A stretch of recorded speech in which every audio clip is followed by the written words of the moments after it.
জীবন্ত ও কার্যসাধক। হালেলুয়া। কি বলছে ঈশ্বরের বাক্য? কি জীবন্ত জীবন্ত। কেন জীবন্ত বলছে? ঈশ্বরের বাক্যটা কেন বললো? কেন বললো জীবন্ত? কেন বলছে ঈশ্বরের বাক্য জীবন্ত? কেন বলছে? কার্য সাধক কেন বলছে? বাক্যে কি আছে? জীবন আছে। তাই জন্য ঈশ্বরের বাক্য কি জীবন্ত কার্য সাধক। তার মানে কোথায় কাজ করছে? আমাদের শরীরে কাজ করছে। আমরা যখন ডাক্তারখানা যাই ওষুধ খেলে কি হয়? খেলে আমরা বুঝতে পারি যে ওষুধটা আমার শরীরে কি করলো।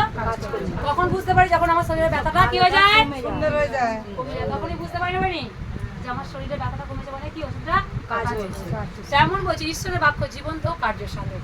কারণ ঈশ্বরের বাক্য হচ্ছে কি জীবন্ত। বাক্য ঈশ্বর, ঈশ্বরই বাক্য। এই বাক্য হচ্ছে প্রভু যিশুর নিঃশ্বাস প্রশ্বাস দেওয়া বাণী লেখা।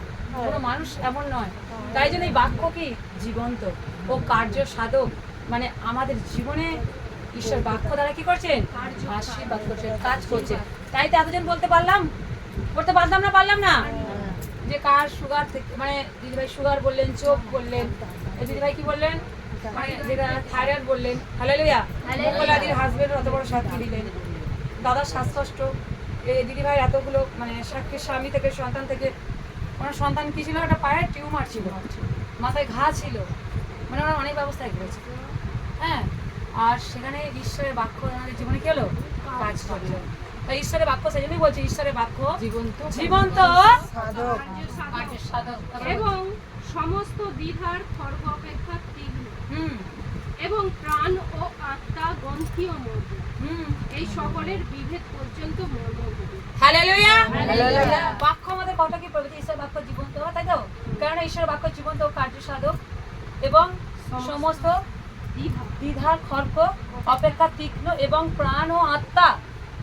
প্রাণ ও কি আত্মা। প্রাণ ও আত্মা।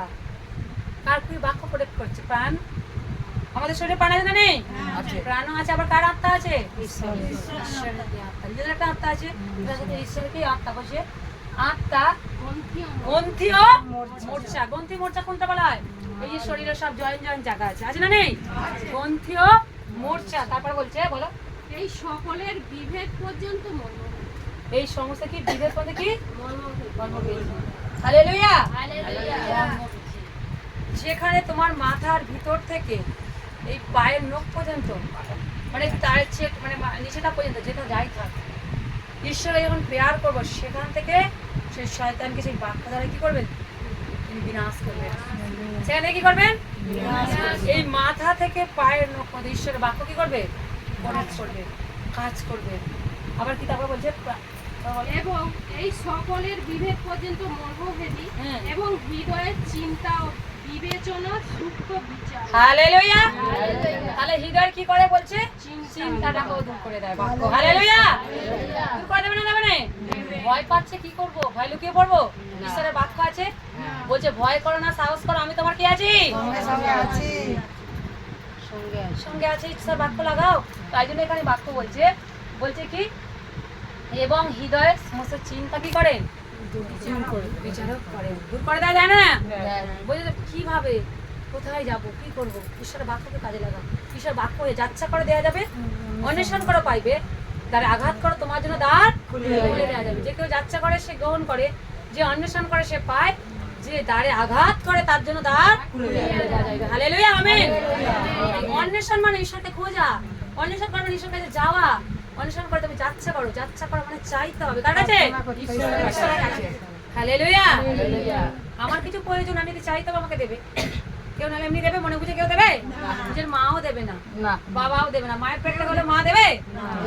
মা, মেয়ের অভাব আছে, মা কি জানবে? কিন্তু মা বলছে, মাকে গিয়ে বললে তবে জানবে যে মা আজকে আমার সংসারে খুব কষ্ট পড়েছে, বাবা আমার সংসারে খুব কষ্ট, কিছু টাকা দেবে? আজকে আমি দেনায় পড়েছি বা ঋণে পড়েছি, তুমি কিছু টাকা দেবে? থাকলে দেবে, না থাকলে বলে কোথা পাবো বল, কি করবো? বলে না? বলে নেই? কিন্তু ঈশ্বর কিন্তু এই কথা বলে। ঈশ্বর বলে, ঈশ্বর বলে তুমি যখনই ডাকবে, যেই সময় আমাকে ডাকবে, আমি সেই সময় তোমাকে কি করবো? সারা দেবো। যাচ্ছা করো, আমার মানে যাচ্ছা করো মানে চাও, বলতে থাকো, তোমার কাজ নেই, প্রেয়ার করো। অভাব কিভাবে দিতে হবে? তুমি প্রার্থনা করো। এই নয় যে ঈশ্বর তোমাকে সমস্ত হাতে নেবে, কারো না কারো দ্বারা ঈশ্বর কি করবেন? যোগাবেন। হালেলুয়া। তোমার শরীরে কষ্ট, তোমার শরীরে যন্ত্রণা, শুধু বাক্য শুনে চলে গেলে হবে না। কি করতে হবে? আমাদের ঘরে গিয়ে প্রার্থনা করতে হবে। প্রার্থনা করলে ঈশ্বরের উপর কি করতে হবে? আবার প্রার্থনার পরে বিশ্বাস রাখতে হবে। মার্কের 11:22 কি বলছে? যিশু উত্তর করিয়া কহিল, ঈশ্বরে বিশ্বাস রাখো, পর্বতকে বলে উপড়িয়া যা, সমুদ্রে গিয়া পড়ো, মনে মনে সন্দেহ না করি বিশ্বাস করে যে যা বলিবে তাহার জন্য তাহাই হইবে। তাহলে মার্কের 11:22 বাক্য বলছে যে বিশ্বাস করতে হবে। আর কি ওই যিশু উত্তর করিয়া কইলে ঈশ্বরে বিশ্বাস রাখো, পর্বতকে বলে উড়িয়া যাও, সমুদ্রে গিয়া পড়ো, মনে মনে সন্দেহ না করি। যে কোনো সমস্যা আমাদের কি বাক্য বই প্রয়োজন আছে না নেই? বাইবেল প্রয়োজন আছে না নেই? বাইবেল প্রত্যেককে নেওয়ার প্রয়োজন। আপনারা কয়জনের কাছে বাইবেল আছে? আপনারা কয়জনের কাছে এমনি বাইবেল নিয়েছেন? শাস্ত্রে নিয়েছেন আপনি? কেন নিননি? পড়তে পারেননি বলে নেননি? হালেলুয়া। কে কে পড়তে পারেননি? আপনি পড়তে পারেন না? সব পড়তে পারেন, ঈশ্বরকে প্রেয়ার করবেন যে প্রভু আমরা বাইবেল পড়া শিখতে চাই। কি আপনি দিন একটুকু পড়তে জানেন না? একদম নাম সইটা পারেন না? তাহলে পারেন? একটু হলেই আপনি ঈশ্বরকে প্রেয়ার করলে আপনার